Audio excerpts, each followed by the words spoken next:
सभी विद्यार्थियों का एक बार फिर से स्वागत। विद्यार्थियों, वीडियो लेक्चर 13.10 आज स्टार्ट करेंगे। आपको कल अदिश त्रिक गुणनफल विद डेरिवेशन के साथ बताया था कि आपको किसी अगर समानांतर षटफलकी का आयतन ज्ञात करना हो तो जो उसका आयतन होता है वो अदिश त्रिक गुणनफल को व्यक्त करता है। हमने कल उस आयतन का कैलकुलेशन करी, उस आयतन का हमने वैल्यू फाइंड करी और उसके बाद हमने यहाँ उसके अंदर जो बॉक्स प्रोडक्ट था उस बॉक्स प्रोडक्ट के अंदर हमने जो भी गुणधर्म थे उन गुणधर्म को अलग अलग पढ़ा था। उन्हीं के ऊपर आधारित हम आज क्वेश्चन आंसर करेंगे। बहुत इंपॉर्टेंट है। अब क्वेश्चन आंसर में आपको बिल्कुल भी दिक्कत नहीं आएगी अगर किसी बच्चे को वो सारे डेरिवेशन और वो सारे गुणधर्म समझ में आए थे। तो देखिए क्वेश्चन हम चालू कर रहे हैं। क्वेश्चन नंबर 24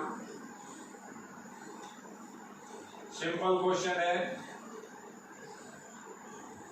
तो इस चैप्टर में 1 नंबर, 2 नंबर और 3 नंबर हर तरह का क्वेश्चन आपको वहां मिलेगा। 2 क्वेश्चन आपको 1 नंबर के मिलेंगे, एक क्वेश्चन 2 नंबर का और एक क्वेश्चन 3 नंबर का। तो 7 नंबर का चैप्टर है। आपको इसके अंदर किसी भी तरह का कोई भी छोटा सा भी पॉइंट छोड़ना नहीं है क्योंकि ये सबसे शानदार चैप्टर है। अगर ये चैप्टर आपका स्ट्रॉन्ग है तो आपको आगे गणित में, आगे गणित का मतलब जब भी आप आगे कहीं भी पढ़ेंगे, अगले कोर्सेस करेंगे तो गणित में वेक्टर कहीं भी आपका पीछा छोड़ेगा नहीं। तो ये चीज आप अच्छी तरह माइंड में रखिए, अच्छी तरह देखिए। देखिए क्वेश्चन लिख रहा हूं, सिद्ध कीजिए बॉक्स प्रोडक्ट के अंदर आई कैप, जे कैप, के कैप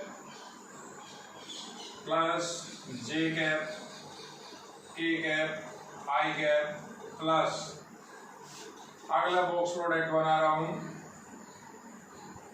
के कैप, आई कैप, जे कैप, इसकी वैल्यू 3।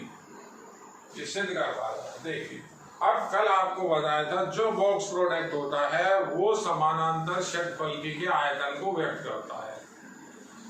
उसके बाद आपको ये बताया था गुणधर्म के अंदर कि अगर हम चक्रीय क्रम या क्रम को डिस्टर्ब नहीं करेंगे तो हर बॉक्स प्रोडक्ट की वैल्यू समान होगी। अगर आप वो क्रम को डिस्टर्ब करोगे तो वो संख्या जो होगी वो ऋणात्मक हो जाएगी, ऋणात्मक है तो धनात्मक हो जाएगी।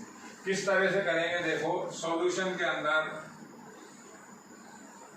इधर की वैल्यू डिजिट में है तो अपन मान लेते हैं, मान लिया p की वैल्यू i, j, k पहला बॉक्स प्रोडक्ट, दूसरा box product j, k, i। Box product के अंदर कहीं भी कोई डॉट, कहीं भी कोई क्रॉस, कहीं भी कोई कॉमा आपको नहीं लगाना है। k कैप, आई कैप और जे कैप। सबसे पहले परिभाषा सबके अंदर लगा रहे हैं, आई डॉट जे क्रॉस के हुआ प्लस ये हुआ जे डॉट के क्रॉस आई कैप, ये हुआ आई कैप डॉट के cap dot I cap cross J cap. देखिए सिंपल सी डेफिनेशन लगाइए। जो भी डेफिनेशन आप लगाओगे, लिखोगे x वेक्टर, y वेक्टर और z वेक्टर अगर बॉक्स प्रोडक्ट में है तो इसकी वैल्यू आपको क्या बताई हुई है, x dot y cross z। देखिए सिंपल सी डेफिनेशन लगाई। अब वैल्यू कैलकुलेट करते हैं। p की value i dot j cross के क्रम है, दोनों के दोनों लंबवत है तो इनके लंबवत जो सदिश होगा वो कौन सा होगा, इन दोनों के तल के लंबवत आई कैप ही होगा। दोबारा जे डॉट के क्रॉस आई, के हुआ जेड अक्ष का यूनिट वेक्टर, आई हुआ एक्स अक्ष का यूनिट वेक्टर। तो जेड और एक्स अक्ष के यूनिट वेक्टर के लंबवत वाई अक्ष का यूनिट वेक्टर होता है जिसकी वैल्यू क्या आ जाएगी, दोबारा जे कैप। के कैप लिखा हुआ है डॉट आई जे, एक्स अक्ष का यूनिट वेक्टर, वाई अक्ष का यूनिट वेक्टर, तो लंबवत हो गया आपका जेड अक्ष का यूनिट वेक्टर के कैप। ये आपको सारे के सारे बेसिक फॉर्मूले हैं, बेसिक कंसेप्ट हैं जो इसके अंदर मैंने लगाए हैं। आई डॉट आई की वैल्यू आपको बताई हुई है 1, जे डॉट जे की वैल्यू 1, के डॉट के की वैल्यू 1, तो पी की वैल्यू हो गई 3। ये क्वेश्चन हुआ प्रूव। क्वेश्चन का स्तर छोटा भी होगा, बड़ा भी होगा, यानी इस चैप्टर के अंदर हर स्तर के क्वेश्चन है। तो हो सकता है 1 नंबर में हो सकता है 2 नंबर में हो। आपको अभी ये जो अंकों का डिस्ट्रीब्यूशन है इसकी अभी इतनी चिंता नहीं करनी है। केवल एक बात ध्यान रखनी है कि हमें कुछ भी चीज को छोड़ना नहीं है, किसी भी चीज को मिस नहीं करना है। सब कुछ पढ़ना है, सभी को देखना है, डेरिवेशन समझने हैं, फॉर्मूलों को देखना है, तब उनको याद करना है। अगला क्वेश्चन कर रहा हूं, इंपॉर्टेंट क्वेश्चन है, बोर्ड के अंदर कई बार आ चुका है। क्वेश्चन नंबर 25 ये कह रहा है सिद्ध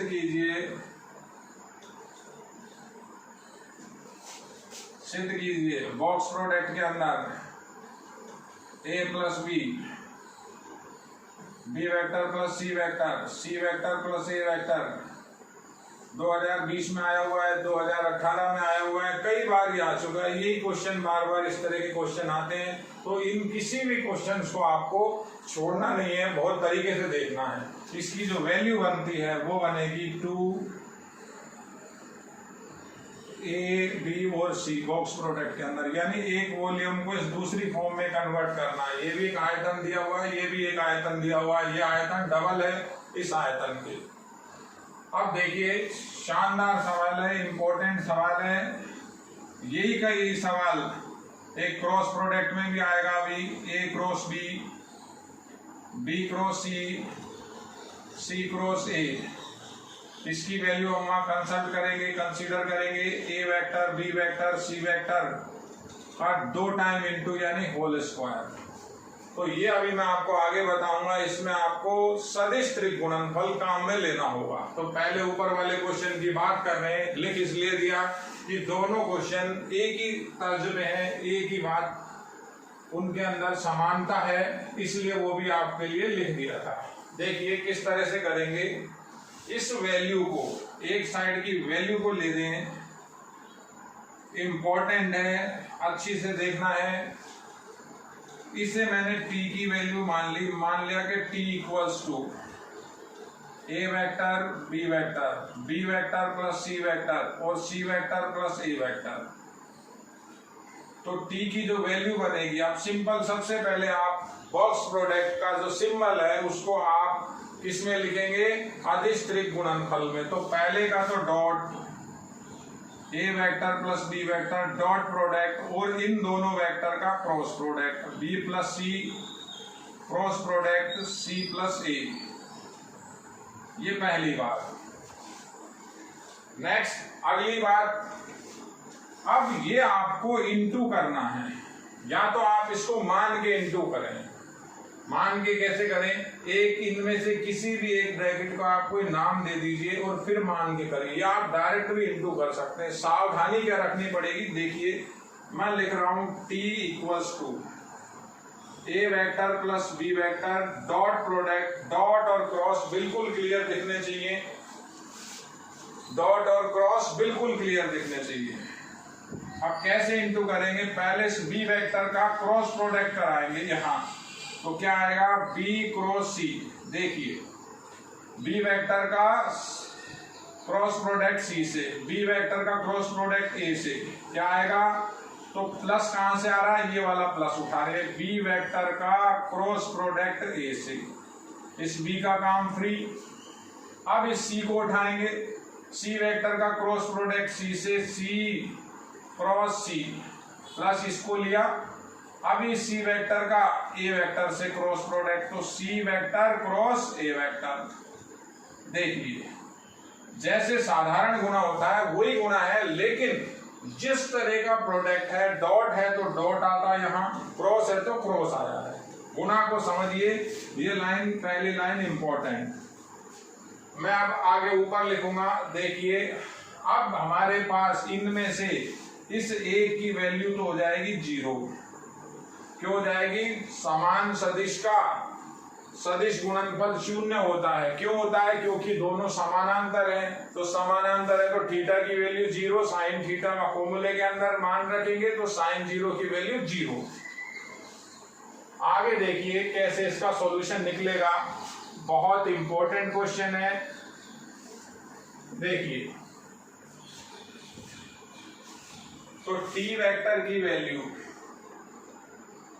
सॉरी टी की वैल्यू, वेक्टर तो बनेगा नहीं, वॉल्यूम है ये, तो टी की वैल्यू। अब हम क्या कर रहे हैं, जो हमारे पास ये a प्लस बी है इसको एक बार इसमें इंटू करेंगे, एक बार इसमें इंटू करेंगे, ये 0 हो चुका। तो साइड में एक बार मैं इसको रिपीट करके लिख रहा हूं, देखिए a plus B dot dot है, डॉट लगा दिया, b क्रॉस c वेक्टर के अंदर प्लस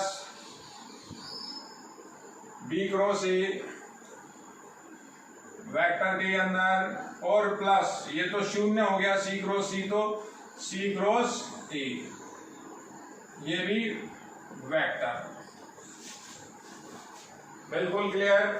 साइड में क्या बताएंगे, अल्फा क्रॉस अल्फा की वैल्यू 0 वेक्टर थी, तो ये 4 में से एक स्टेप तो 0 हो गया। अब इंटू करें तो एक बार तो सिंपल इंटू, अब सिंपल इंटू करें तो एक बार ये इससे और ये इससे, तो लिखें क्या, a plus B dot b cross c plus a plus B dot b cross a और plus a plus B vector dot c vector cross a vector. देखिए अब आपको थोड़ा सा आगे सावधानी से देखना है। अब इंटू किस तरह से, जैसा डॉट लगा हुआ है तो डॉट को लेकर के इंटू, ये आपके 4 स्टेप बनेंगे। कैसे बनेंगे मैं आपको समझा रहा हूं, बड़ा अच्छा क्वेश्चन है और शानदार क्वेश्चन है। देखिए टी एक बार इंटू किया तो क्या आएगा, a dot b cross c, इस a डॉट का, इस a वेक्टर का इस सारे से इंटू करें तो b क्रॉस c। अगला फिर a का काम, फिर b dot b cross c। ये पहले इस स्टेप को मैं लिख चुका। अब आगे इन दोनों के लिए plus a dot b cross a plus b dot b cross a plus, अब इन दोनों के लिए a vector dot c cross a और प्लस लास्ट में last step b vector dot c cross a। देखिए कितनी वैल्यू आ गई, 1 2 3 4 5 6, 6 स्टेप आ गए इसके। अब 6 स्टेप के अंदर आपको क्या देखना है, 6 के 6 स्टेप में आपको ये समझना होगा, इन 6 स्टेप के अंदर वापस हम क्या करेंगे, इन 6 स्टेप में हम वापस बॉक्स प्रोडक्ट को वापस अप्लाई करेंगे। किस तरह से करेंगे, ये जो पहला हुआ ABC लिखा हुआ है बॉक्स प्रोडक्ट में, बड़ा सिंपल काम है ये लिखा हुआ है B वेक्टर C वेक्टर, ये लिखा हुआ है A vector B vector A vector. इस बॉक्स प्रोडक्ट के अंदर इसे बॉक्स प्रोडक्ट में कन्वर्ट करेंगे BA, और ये लिखा हुआ है ACA, और लास्ट का जो मेरे पास लिखा हुआ है वो लिखा हुआ है B vector C vector A vector. अब आप गुणधर्म की बात करें तो कल हमने ऐसा बताया था कि जब सदिश समान हो, 3 में से कोई भी 2 समान हो या समानांतर हो तो बॉक्स प्रोडक्ट की वैल्यू 0 होती है। तो समानांतर सदिश या समान सदिश कौन कौन से हुए, ये 2 सदिश समान, देखिए ये 2 वेक्टर समान, ये 2 वेक्टर समान है, बिल्कुल समान, बिल्कुल, ये 2 वेक्टर समान है, ये 2 वेक्टर समान है। तो ये चार्ज का जो वॉल्यूम होगा वो वॉल्यूम 0 हो जाएगा।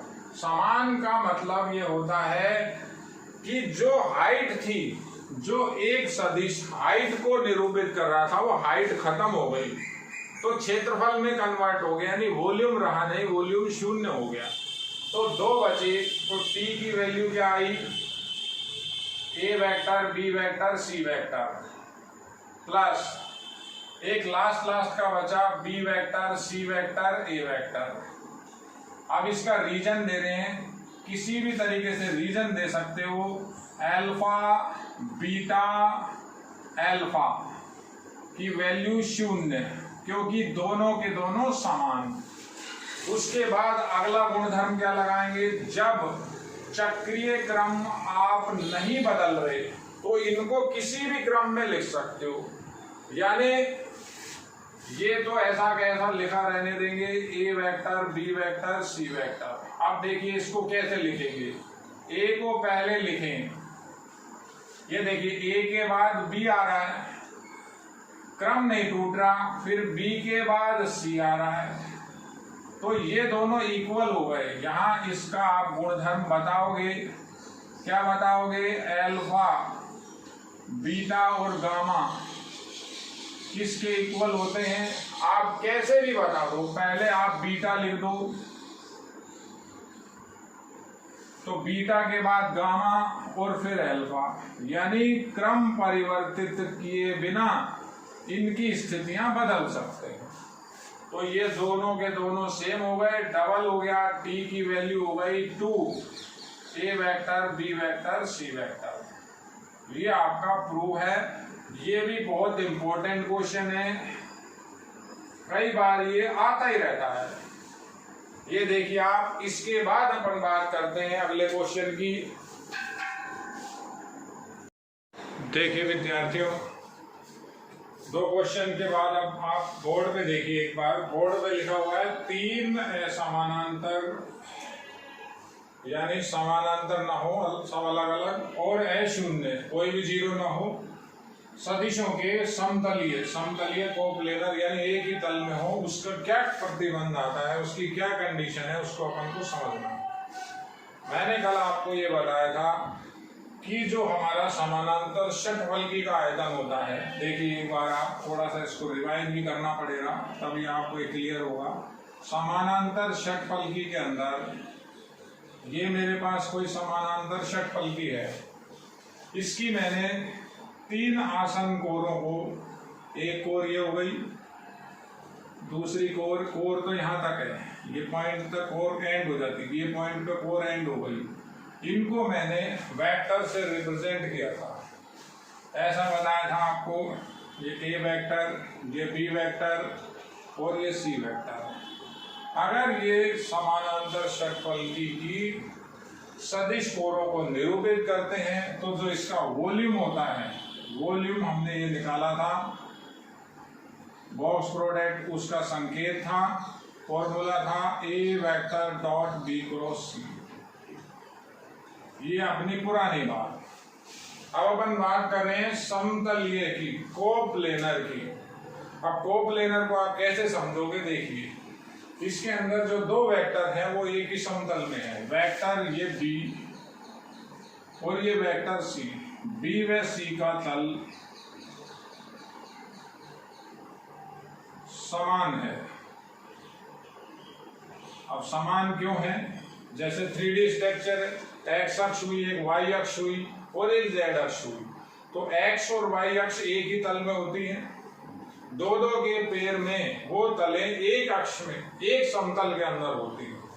देखो एक बार आप, अगर ये 3D सिस्टम की बात करते हैं, ये एक्स अक्ष हो गई, ये वाई अक्ष हो गई, ये जेड अक्ष हो गई, तो एक समतल ये होता है, इसको बोलते हैं वाई एक्स समतल। एक समतल ये होता है और एक समतल ये होता है, इसका नाम है एक्स जेड समतल और इसका नाम है वाई जेड समतल। जैसे आप वो दीवार का एक कोना पॉइंट देखो, उसका कॉर्नर देखो तो आपको 1 2 3 समतल मिलेंगे।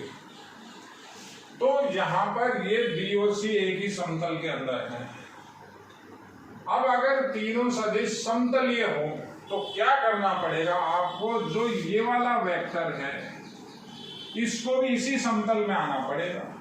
यानी ये जो आपकी दिशा है या ये जो आपका कोण है जिसको हमने ए वेक्टर से बताया हुआ है, इसका तल इन दोनों के अकॉर्डिंग नहीं है, इन दोनों के तल में नहीं है। तो समतलीय कब होंगे, जब ये वेक्टर भी इसी तल में आके जाएगा। मान लेते हैं ये तल भी यही आ जाता है, ये ए वेक्टर भी इसी तल में आ जाता है। ये कौन सा तल है, अगर मैं अक्षों के नाम दूं तो इसको एक्स अक्ष दिया, इसको जेड अक्ष दिया। अगर अपन ओरिजिन के सापेक्ष अक्ष देखें तो कोई भी जेड अक्ष होगी, वो तो एक अलग बात है। तो ये भी इसी तल के अंदर आ जाएगा। जैसे मान लेते हैं ये आपका क्या हो गया, धरती हो गई, तो इस वेक्टर को भी इसी तल में आना पड़ेगा, तभी जाकर के वो तीनों के तीनों कैसे होंगे, समतलीय होंगे। समतल नाम ही बड़ा क्लियर है, समतलीय एक ही तल होगा। तो एक ही तल में आने के लिए हमें ये वॉल्यूम खत्म करना पड़ेगा। वॉल्यूम खत्म होगा यानी जो हाइट है वो खत्म हो जाएगी। तो जब वॉल्यूम खत्म होगा तो एरिया बन जाएगा। अपन तो क्या करेंगे, अब समतलीय होने की कंडीशन क्या लिखेंगे कि जो ये समानांतर क्षेत्रफल की आयतन होता है शून्य होगा। तो अपन अगर v बराबर 0 कर दें तो ये तीनों के तीनों a, b और c एक ही तल में आ जाएंगे। असमानांतर की बात हो रही है, थोड़ा सा आप नोट्स में थोड़ा डिफरेंट लिखा हुआ है, उसको भी आपको मैं बता दूंगा। तो v बराबर 0, v का है या ये लिखिए बॉक्स प्रोडक्ट 0 के बराबर, या संकेत लिखिए a dot b cross c बराबर 0, यानी उन तीनों का अदिश त्रिक गुणनफल शून्य होता है। अगर वो तीनों के तीनों कैसे हो, समतलीय हो, तो उनका अदिश त्रिक गुणनफल शून्य होता है। दो का क्रॉस प्रोडक्ट को एक के डॉट प्रोडक्ट के साथ अगर गुणा करेंगे तो उसकी वैल्यू क्या आएगी, 0 आएगी। तो ये आपका एक कॉन्सेप्ट है, छोटा था, इसको मैं आपको लिख देता हूं। क्या हुआ, x a b व c यदि समतलीय हो, एक ही तल के सदिश हो। अब आप कोई सा भी एक तल ले लो, उनको इस तीनों को उसी में रखना पड़ेगा। जैसे इस सदिश को, इस वेक्टर को भी इसी तल में ले जाओ तो वॉल्यूम खत्म हो जाता है। तो अपन क्या लिखेंगे, ए vector, B vector, C vector का जो बॉक्स प्रोडक्ट है 0, या तो इसे याद रखिए या ये याद रखिए, ए डॉट बी क्रॉस सी की वैल्यू 0। ये आपकी कंडीशन हो गई, समतलीय होने का प्रतिबंध है। अब एक बार अपन वैल्यू और देखते हैं, वैल्यू कैसे निकलती है। देखो आप, अगर अपन को इस लेफ्ट हैंड साइड की कैलकुलेशन करनी पड़े तो कैलकुलेशन भी किस तरह से करते हैं, ये तो कंडीशन मैंने आपको बता दी। वैल्यू कैसे कंसल्ट करेंगे, वैल्यू कैसे कंसीडर करेंगे, आप समझिए। देखिए, ऐसा कह रहा है, यदि ए वेक्टर की वैल्यू दी हुई है आपको a1 i cap, b1 j cap, c1 k cap, B vector की वैल्यू दी हुई है a2 i, b2 j, c2 k, C vector भी दिया हुआ है a3 i, b3 j और c3 k कैप। तो हम इसकी अगर कहीं कैलकुलेशन करनी पड़े, केवल मैं इस टॉपिक की बात अब नहीं कर रहा, मैं गणना बता रहा हूं आपको। A cross B, A dot B cross C की गणना, वो तो अपना टॉपिक एक खत्म हो गया, इस टॉपिक को तो आप अब छोड़ दो। तो गणना कैसे करते हैं, हमें पहले क्या निकालना होता है, बी क्रॉस सी। तो बी क्रॉस सी आपका किस तरह से आता है, देखिए बी क्रॉस सी अपन कैसे लिखते हैं? बी क्रॉस सी हमारा ये आता है, हम एक सारणिक बनाते हैं आई जे के। सारणिक क्यों बनाते हैं? क्योंकि सारणिक पैटर्न थोड़ा सा आसान पड़ता है। सदिश आएगा तो R1 में आई जे के, इसके अंदर लिखते हैं हम A2, बी वेक्टर में आई का गुणांक जे का और के का, A2 B2 C2, और इस R3 में सी वेक्टर के A3 B3 और C3। अगर इसको सरल करोगे तो उसी हिसाब से सरल होगा जैसे आप सदिशों का सदिश गुणनफल करते हो, तो ये पहले कैलकुलेट होता है। बिल्कुल क्लियर बात है। उसके बाद हम इस कैलकुलेशन का ए वेक्टर के साथ डॉट प्रोडक्ट कराते हैं। अब पहले आप ये मानिए आएगा क्या, तो ये एक नया वेक्टर आएगा, मैं उसको मान लेता हूं, क्या मान लेता हूं? अल्फा आई बीटा जे गामा के, ये नया वेक्टर आ गया। अब इसका इसके साथ कराया तो क्या लिखोगे आप? ए डॉट ए क्या है आपका?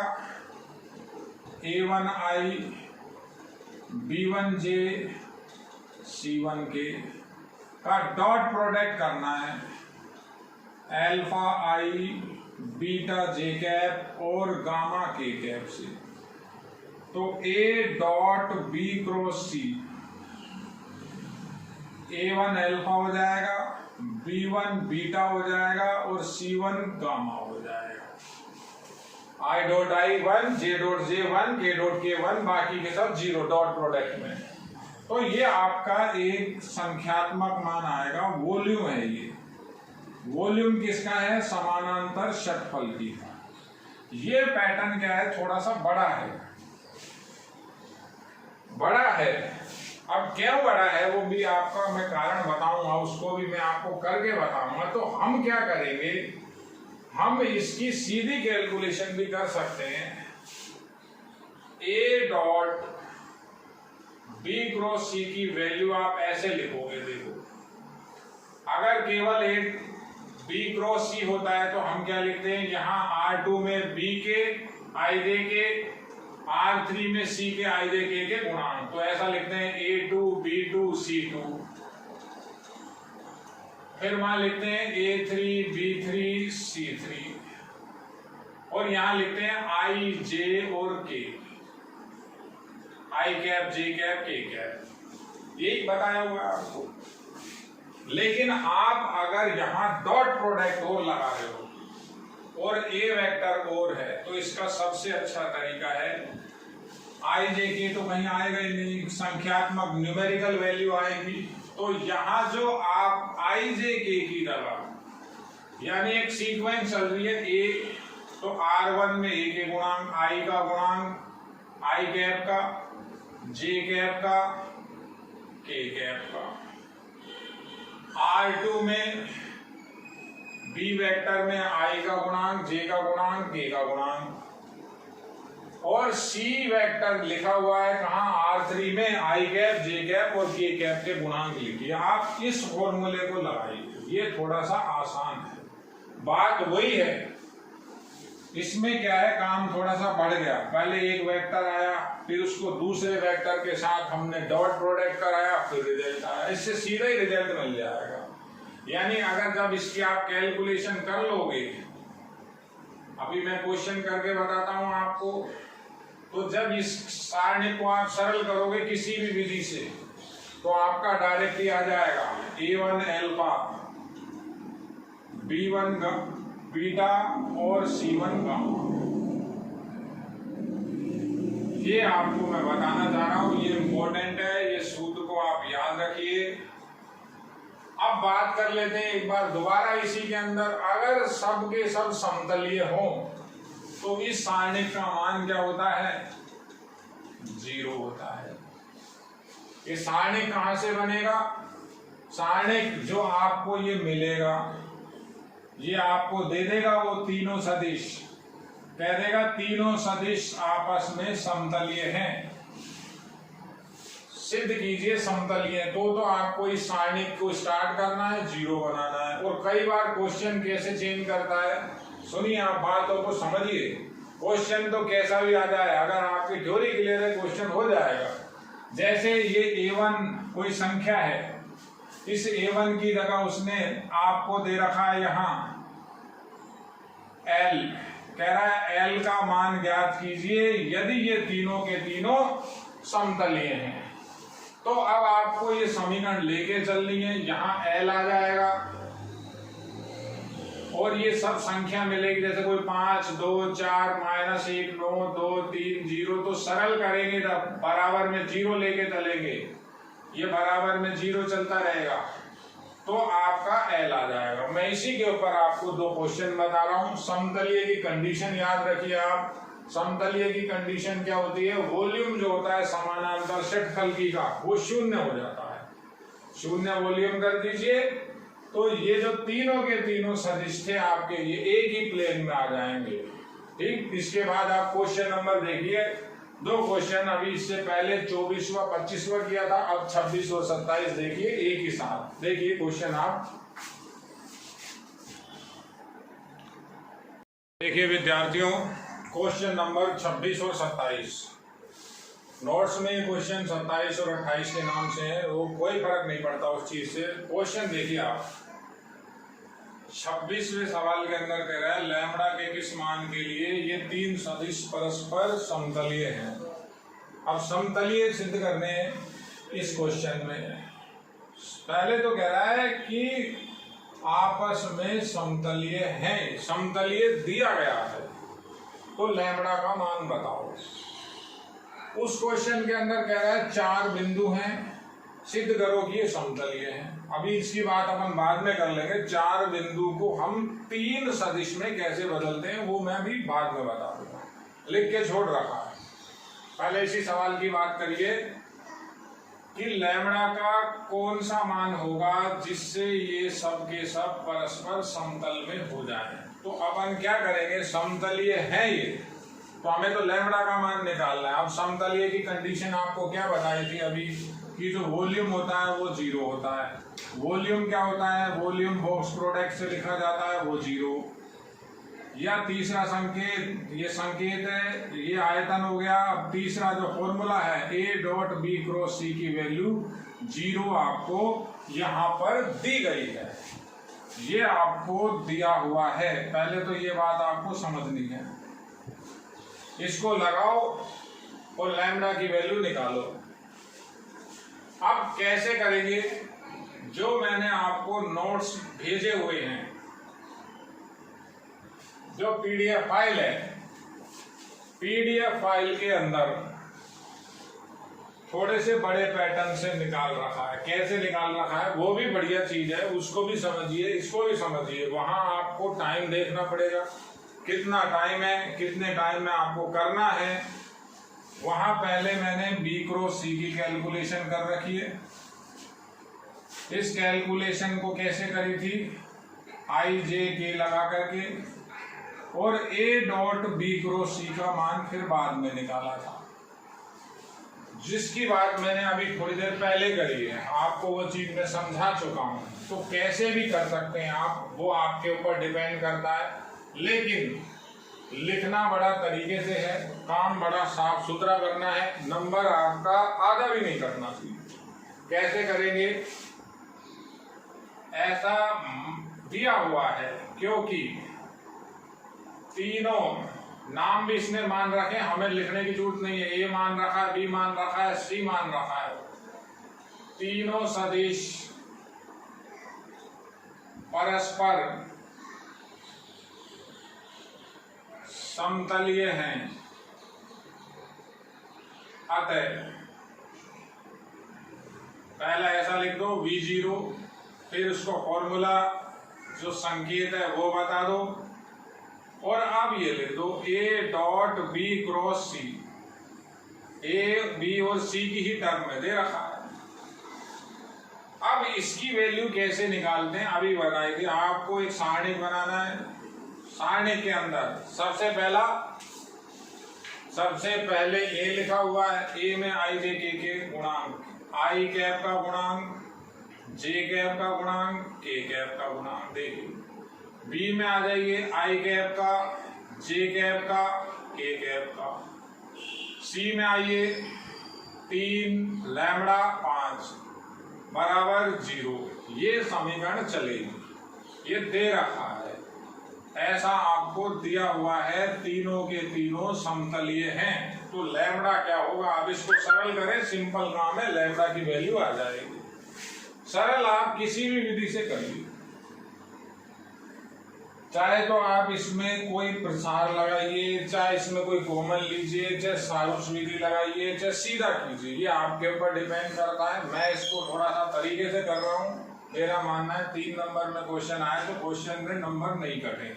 इसमें ये जोड़ देता हूँ और इसको 2 से गुणा करके यहाँ से घटा देता हूँ। तो C1 को चेंज कर रहा हूँ, C1 minus 2, C1 minus 2 C3, और C2 को चेंज कर रहा हूँ, C2 के अंदर C3 जोड़ रहा हूँ। देखिए आप, तो क्या आ जाएगा आपका, C1 को यहाँ से 2 से इसको गुणा और यहाँ जोड़ेंगे तो 1 0, ये 2 से गुणा करेंगे समझिए 6 हो जाएगा, माइनस का यहाँ जोड़ेंगे 7 हो जाएगा, ये 2 से गुणा करेंगे, ये घटाएंगे 2 6 हुआ, यहाँ घटाया 7 हो गया, ये 2 से गुणा किया 10 हुआ, यहाँ से घटाया माइनस का 7 हो गया। देखिए आप, अब ये दोनों जोड़ने हैं तो ये 1 0 हो गया, ये माइनस 1 हो गया, ये लैम्बडा प्लस 5 हो गया, और C3 ऐसा कैसा 1 माइनस 3 और 5, और बराबर में आपका क्या चल रहा है 0।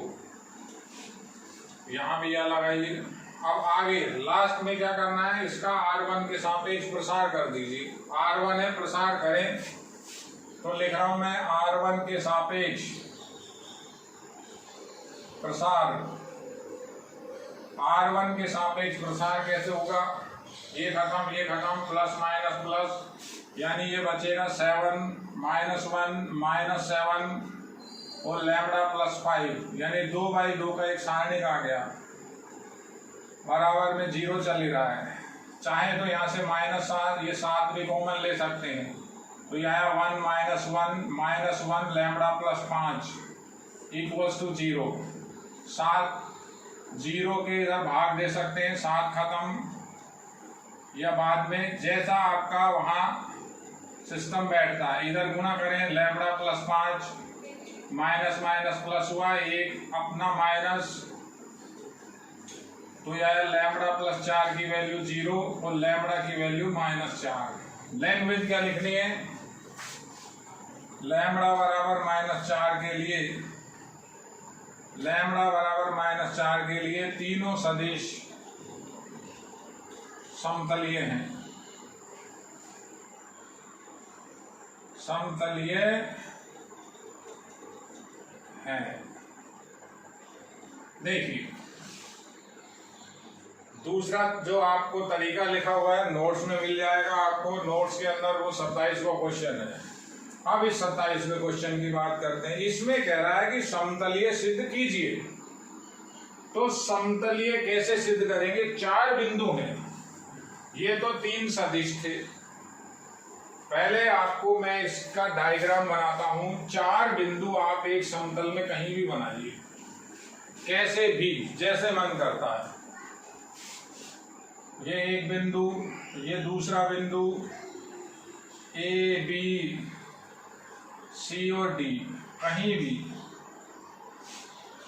तो 4 बिंदुओं से 3 सदिश गुजर सकते हैं। कैसे, एक बिंदु को स्थिति पोजीशन वेक्टर बनाना पड़ेगा, यानी उसको आपको उसका जो आपका इनिशियल पॉइंट होता है, प्रारंभिक बिंदु होता है, उसको फिक्स करना पड़ेगा। जैसे किसी को भी एक को ले लीजिए, A को, B को, C को या D को, किसी भी एक को। तो यहां तो क्या कंडीशन थी, ये कि आपके A वेक्टर, B वेक्टर और C वेक्टर, देखिए ये एक कोई समतल था उसमें थे, मान लेते मेरे पास ये कोई समतल है, इसमें ये 3 के 3 सदिश थे, तो ये तो सदिश आपको 0 दे रखे थे, लैम्बडा की वैल्यू आ गई थी -4।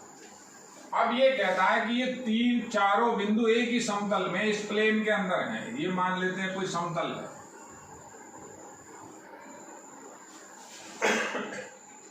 तो 4 बिंदुओं से 3 सदिश कैसे बनेंगे? किसी भी एक का प्रारंभिक बिंदु सेम रख करके ये मिला दो। देखो ये 1 2 3, कैसा भी कर सकते हो आप, ये ऐसा कर सकते हो। आपने D को फिक्स कर लिया, D से A गए, D से B गए और D से C, ये देखिए। तो अब वेक्टर कितने हो गए? 3, 1 2 और 3। इसको जैसे अल्फा वेक्टर ले लिया, ये बीटा वेक्टर मान लिया और ये गामा वेक्टर मान लिया। डायग्राम का जो मीनिंग होता है, डायग्राम जब हम बनाते हैं, हम डायग्राम को इसलिए बनाते हैं कि देखने वाले को लैंग्वेज पढ़ने का इतना टाइम कम होता है, लैंग्वेज से ही बात नहीं होती, कई बार डायग्राम की बहुत ज्यादा इंपॉर्टेंस होती है। तो ये 3 वेक्टर बन गए, अल्फा वेक्टर, बीटा वेक्टर और गामा वेक्टर। अब कहता है सिद्ध करो ये तीनों के तीनों समतलीय हैं। अब इनकी वैल्यू कैसे निकलेगी? बड़ी सिंपल सी बात है, ये क्वेश्चन हटा रहा हूं मैं, बहुत सिंपल काम है। ऐसा लिख रहे हैं, अल्फा वेक्टर सॉल्यूशन के अंदर डायग्राम आपका साइड में बनेगा, alpha vector A B vector के इक्वल है। देखिए अब ए बी वेक्टर कैसे निकलेगा? बी का पोजीशन वेक्टर, बी बिंदु का पोजीशन वेक्टर माइनस ए का पोजीशन वेक्टर। ये आपको सारी बातें बताई हुई है। तो अल्फा वेक्टर क्या आएगा? बी का पोजीशन वेक्टर क्या होता है? O B vector minus O A vector. Alpha vector O B vector है क्या? ओ बी वेक्टर ये लिखा हुआ है, बी पॉइंट दिया हुआ है आपको। तो ओ बी वेक्टर मेरे पास ये लिखा हुआ है 4 i कैप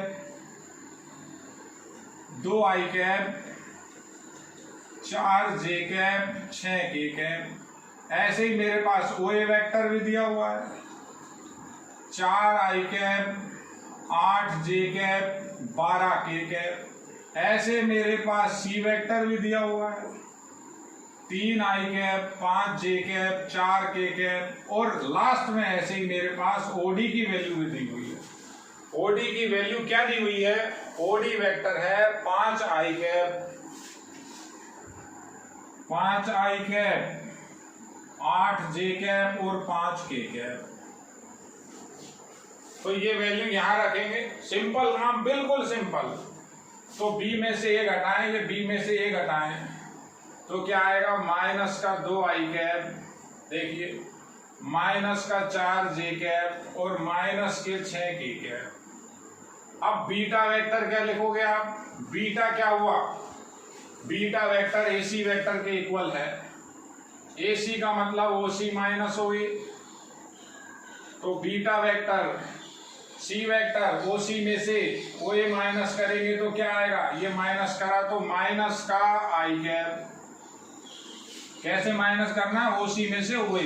ये आएगा प्लस माइनस का 3j और ये माइनस करेंगे तो माइनस का 8k कैप। ये OC हो गया, OC माइनस OA क्या? बी वेक्टर आ गया। अब गामा वेक्टर क्या हुआ? गामा वेक्टर लिखा हुआ है AD वेक्टर के इक्वल। AD की वैल्यू क्या आएगी? OD minus OA vector. तो गामा वेक्टर क्या हो गया? OD माइनस OA करें तो 3i, देखिए 3i 4j और माइनस k है। हमारे पास अल्फा वेक्टर है, हमारे पास बीटा वेक्टर है, हमारे पास गामा वेक्टर है। अब कहता है सिद्ध करना है कि ये तीनों के तीनों कैसे होंगे? ये तीनों के तीनों समतलीय सिद्ध करवाया है। तो समतलीय सिद्ध कैसे करते हैं? सिंपल सी बात, तीनों परस्पर समतलीय होंगे यदि, हमने तो इनको ना मान रखा है, सबको मान लिया, मान के ही काम कर रहे हैं। ये अल्फा है, ये बीटा है, ये गामा है, तो तीनों के तीनों समतलीय कब होंगे? यदि क्या लिखेंगे? A B vector, A C vector और ए डी वेक्टर का बॉक्स प्रोडक्ट 0 यानी वॉल्यूम 0 हो जाएगा। यानी अल्फा, बीटा और गामा का बॉक्स प्रोडक्ट 0, यानी alpha dot beta cross gamma की वैल्यू 0। अब इसकी वैल्यू निकालते हैं, 0 प्रूव करेंगे। 0 दे नहीं रखा, सिद्ध करवा रहा है, 0 प्रूव करना है। तो देखिए एक बार मैं बेटा ये हटा रहा हूं, डायग्राम को समझ लीजिए आप। डायग्राम 4 बिंदुओं से 3 वेक्टर कैसे बनाए, किसी भी एक को फिक्स करो, तीनों को मिलाओ, 4 बिंदुओं से 3 वेक्टर बन जाएंगे। अब एक साइड ले लेते हैं, ऐसा लिखते हैं सिद्ध करना है, ये आपको प्रूव करना है भाई। तो ये सिद्ध कैसे होगा? Alpha dot beta cross gamma की वैल्यू कंसीडर कर रहे हैं, अभी बताया था आपको। नोट्स में थोड़ा बड़े तरीके से लिख रखा है, पहले इसको कैलकुलेट किया फिर इसको कैलकुलेट किया, वहां भी देख लीजिए आंसर वही आएगा। लिखें तो अब अभी मैंने घटाया था, हटा दिया, एक बार यहां से दोबारा देख लेते हैं। पहले लिखा था ए बी, ए बी मतलब, ए बी का मतलब बी में से ए जाएगा, तो -2 था, देख लीजिए आप, -2, -4 और -6 ए बी हुआ। ए सी, सी में से ए, तो ये आया था -1, यहां से ये घटाया था -3 और यहां से ये घटाया था -8, देखिए। और ए डी, ओ डी में से ओ ए माइनस करेंगे तो आपका आया था आई वेक्टर, यानी 1, ये यहां से घटाया था, ये होगा शायद यहाँ 0 गलत ले दिया था, ये 0 वेक्टर होगा, देख लेना बेटा एक बार। और ये घटाया था तो ये -7 है। अभी जो आपको लिखा था उसमें जो मैंने कैलकुलेशन एडी की करी थी वो गलत थी, एडी होता है ओडी माइनस ओई, तो अब ये शायद सही लिखा हुआ है, वो मेरे ध्यान नहीं, गलत था। अब इसको सोल्व कर लीजिए, आप किसी भी पैटर्न से सोल्व कर लीजिए, 2 0 बना लीजिए या सीधा सीधा इसको आप प्रसार कर दीजिए। तो इसकी वैल्यू निकाल रहा हूं, alpha dot beta cross gamma. मैं सारूस विधि भी लगा सकता हूं। सारूस विधि कैसे लगेगी? -2 -1 और 1 को बाहर, C1 को बाहर और C2 को बाहर। ऊपर से नीचे के विकर्ण पहले गुणा होंगे। पहला विकर्ण ऊपर से नीचे का गुणा हुआ, क्या आया देखिए, ये आया प्लस का माइनस का 42। दूसरा विकर्ण गुणा किया प्लस का 32 और तीसरा विकर्ण गुणा किया 0 माइनस। अब नीचे से ऊपर चलिए, 18। दूसरा विकर्ण गुणा किया 0 और तीसरा विकर्ण गुणा किया जब आपने तो ये आया -28। तो alpha dot beta cross gamma की वैल्यू आ गई, ये आपका बन गया माइनस माइनस प्लस, माइनस का 10, ये देखिए, और ये 32 12, ये माइनस का 10 यहाँ लिखा हुआ है, ये -10, ये +10 हो गया। सिंपल सा काम, alpha dot beta cross gamma की वैल्यू 0 प्रूव हो गई। लास्ट में एक लाइन लिखनी है जो कंपलसरी है हर सब के लिए, अतः